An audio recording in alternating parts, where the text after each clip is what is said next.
نحمده ونصلي على رسوله الكريم أما بعد فأعوذ بالله من الشيطان الرجيم بسم الله الرحمن الرحيم رب اشرح لي صدري ويسر لي أمري واحلل عقدة من لساني يفقه قولي رب زدنا علما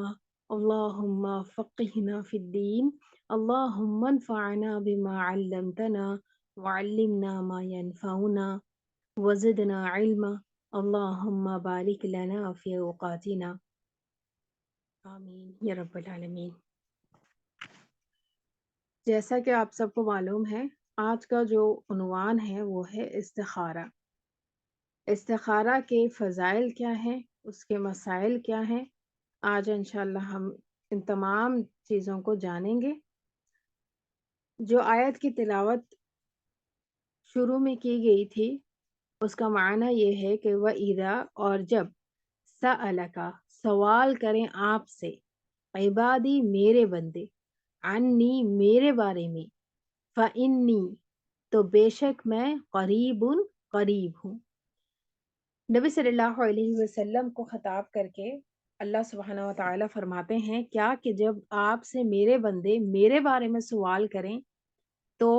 کیا ہے، فَإِنِّي قریب بے شک میں قریب ہوں، یعنی میں اپنے بندے سے دور نہیں ہوں۔ اجیبو میں جواب دیتا ہوں، دعوت الداعی دعا کا دعا کرنے والے کی، اذا دعان جب وہ دعا کرے مجھ سے، فَلْيَسْتَجِيبُوا لِي پس ضرور وہ حکم مانے، پس چاہیے کہ وہ بھی کیا کرے، جواب دے، لی میرا، وَلْيُؤْمِنُوا بِي اور وہ ایمان لائے مجھ پر، لعلہم یرشدون تاکہ وہ ہدایت پائے۔ کیا بات پتہ چلتی ہے اس آیت سے کہ اللہ سبحانہ و تعالی دعا کرنے والے کی نہ صرف دعا کو سنتے ہیں بلکہ دعا کا جواب بھی دیتے ہیں، چونکہ استخارہ بھی دعا ہی ہے، دراصل خیر طلب کرنے کی دعا ہے۔ ٹھیک ہے، استخارہ کا مطلب کیا ہے، کسی معاملے میں خیر اور بھلائی طلب کرنا، اس کو استخارہ کہتے ہیں۔ استخارہ کے اصطلاحی تعریف کیا ہے کہ ایسی 2 رکعت نماز اور مخصوص دعا جس کے ذریعے اللہ تعالیٰ سے کسی معاملے کی بھلائی اور انجام کار کی بہتری کا سوال کیا جاتا ہے، یا پھر 2 کاموں میں سے ایک کو اختیار کرنے یا چھوڑ دینے میں اللہ تعالیٰ سے مدد طلب کی جاتی ہے۔ استخارہ کی فضیلت کیا ہے؟ استخارہ کی فضیلت کا اندازہ ہم اس بات سے بخوبی لگا سکتے ہیں کہ بندہ اپنے پروردگار سے کسی کام میں رہنمائی حاصل کرنے کا سوال کرتا ہے اور اس کام میں بہتری اور انجام خیر کی دعا کرتا ہے۔ یہ بات ہمیں حدیث سے ملتی ہے، مسند احمد کی حدیث ہے کہ سعد بن ابی وقاص رضی اللہ عنہ روایت کرتے ہیں کہ رسول اللہ صلی اللہ علیہ وسلم نے فرمایا،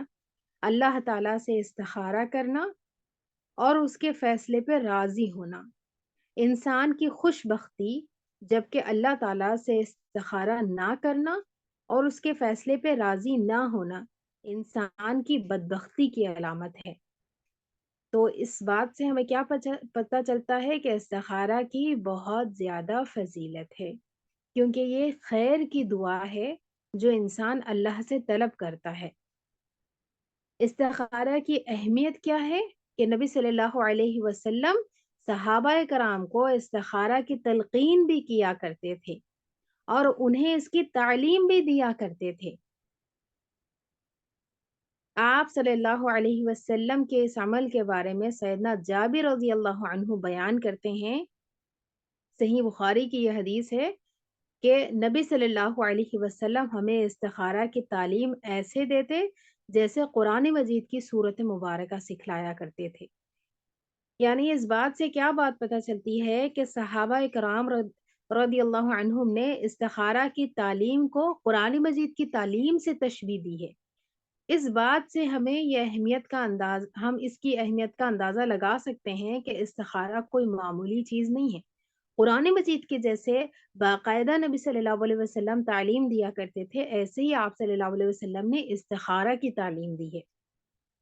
علامہ مبارک پوری رحمہ فرماتے ہیں کہ استخارہ کے عظیم نفع اور غیر محدود فوائد کے پیش نظر اس کی تعلیم کو قرآن مجید کی تعلیم سے تشبیہ دی گئی ہے۔ امام ابن تیمیہ رحمۃ اللہ علیہ فرماتے ہیں کہ جو آدمی اللہ تعالیٰ سے خیر طلب کرے، مخلوق سے پھر مشورہ کرے اور اپنے کام میں ثابت قدمی اختیار کرے، یعنی جم جائیں اپنے ارادے پر، اسے کبھی بھی شرمندگی کا سامنا نہیں کرنا پڑتا۔ تو کیا بات پتہ چلتی ہے کہ انسان اپنے کام کا جب کوئی ارادہ کرے کسی کام کا، تو پھر اس معاملے میں کیا کرے؟ اخلاص پہلے تو اپنے دل میں لائے، ٹھیک ہے، اس کام کو لے کے کہ واقعی میں اس کو کرنا ہے کہ نہیں ہے، پھر اس پر مشورہ کرے لوگوں سے، پھر استخارہ کرے اور پھر توکل کر کے آگے بڑھ جائے۔ استخارہ میں حکمت کیا ہے؟ استخارہ کیوں کرنے کو کہا گیا ہے؟ کیا حکمتیں ہیں اس کے اندر جو چھپی ہوئی ہیں؟ پہلی حکمت تو یہ معلوم ہوتی ہے کہ اللہ تعالیٰ سے انسان کا تعلق بنتا ہے اس ذریعے سے، کیونکہ اللہ نے ہی ہمیں پیدا کیا ہے۔ اللہ سبحانہ و تعالیٰ نے ہی ہمیں بے شمار ظاہری اور باطنی نعمتوں سے نوازا ہے۔ اس سے ظاہر یہ بات ہوتی ہے کہ اللہ سبحانہ و تعالیٰ ہمیں تمام لوگوں سے زیادہ جانتے ہیں اور ہم سے تمام لوگوں سے زیادہ محبت رکھتے ہیں۔ تو جب انسان اپنے ہر معاملے میں اللہ سے مشورہ کرے گا تو اللہ سبحانہ و تعالی سے اس کا ایک تعلق مضبوط ہوگا۔ دوسری حکمت جو سمجھ آتی ہے استخارہ کرنے میں وہ یہ ہے کہ اس سے توحیدی الوہیت کا اس بات ہوتا ہے، یعنی جب انسان استخارہ کرتا ہے تو اس کے بعد اس کے دل میں یہ بات بیٹھ جاتی ہے کہ اللہ سبحانہ و تعالیٰ ہی ہے جو دراصل آسانی کرتا ہے، کسی کو بھلائی دیتا ہے، اور اللہ ہی ہے جو کاموں کو ہونے سے روک دیتا ہے، یعنی مصیبت ٹالنے کا، کسی کو بھلائی دینے کا، کسی کے لیے بہتری پیدا کرنے کا اختیار صرف اور صرف اللہ مالک حقیقی کو ہی ہے۔ یہ بات انسان کے دل میں گڑھ جاتی ہے۔ تیسری حکمت جو استخارہ کے کرنے میں نظر آتی ہے وہ یہ ہے کہ اس سے انسان کا توکل مضبوط ہوتا ہے۔ استخارہ اللہ تعالیٰ پر توکل کا سبب بنتا ہے، کیونکہ مسلمان جو ہے نا اس کو اس بات کا پختہ یقین ہو جاتا ہے کہ اگر اللہ تعالیٰ مجھے فائدہ پہنچانا چاہے تو مجھ سے بھلائی کو کوئی بھی نہیں روک سکتا۔ اب میں نے اللہ سے بھلائی کی خیر کی دعا کر لی ہے، اگر میرے حق میں نقصان بہتر ہے تو اللہ سبحانہ و تعالیٰ اگر مجھے نقصان پہنچانا چاہے تو اس نقصان سے مجھے کوئی بچانے والا نہیں ہے۔ تو یہ بات انسان کے دل میں بیٹھ جاتی ہے، انسان کا اللہ سبحانہ و تعالیٰ کے اوپر توکل مضبوط ہوتا ہے۔ جو چوتھی حکمت اس کے اندر ہمیں سمجھ آتی ہے کہ کیونکہ انسان کی فطرت ایسی ہے کہ وہ خیر چاہتا ہے، اور اس خیر کو حاصل کرنے کے لیے جیسا کہ دور جاہلیت میں ہوا کیا کرتا تھا کہ کوئی فال نکالتا تھا پرندوں کے ذریعے سے، کوئی تیر پھینک کے جو ہے وہ اس سے سمجھتا تھا کہ آیا یہ میرے لیے کام صحیح ہے کہ نہیں ہے، ٹھیک ہے۔ تو انسان کیونکہ خیر کا طلبگار ہے، انسان خیر چاہتا ہے اور کسی ذریعے سے وہ مطمئن ہونا چاہتا ہے اپنے فیصلوں کے لیے کہ آیا یہ میرا کام جو میں کرنے جا رہا ہوں یہ میرے لیے بہتر ہے کہ یہ نہیں ہے۔ تو اسلام نے اس چیز کو چینلائز کیا ہے۔ اسلام نے کیا کیا ہے کہ دور جاہلیت کے جو تمام تر طریقے تھے نا، جیسے کہ تیروں کو پھینک کے یا فال بازی کے ذریعے سے جو کام کرتے تھے، خاص طور پہ مشرکین مکہ فال نکالا کرتے تھے، تیر پر لکھتے تھے، ٹھیک ہے، وہ لکھتے تھے کہ مجھے میرے رب نے حکم دیا ہے ایک پر، اور دوسرے پر لکھتے تھے کہ مجھے میرے رب نے منع کیا ہے، ٹھیک ہے، اور پھر کیا کرتے تھے اس کو پھینکتے تھے۔ اب جو چیز آ جاتی تو پھر وہ سمجھ جاتے کہ اب یہی اللہ تعالیٰ کا فیصلہ ہے۔ تو دین اسلام نے پھر کیا کیا کہ صحیح طریقہ سکھایا ہے کہ کیسے انسان اللہ سبحانہ و تعالیٰ سے مشورہ طلب کر سکتا ہے،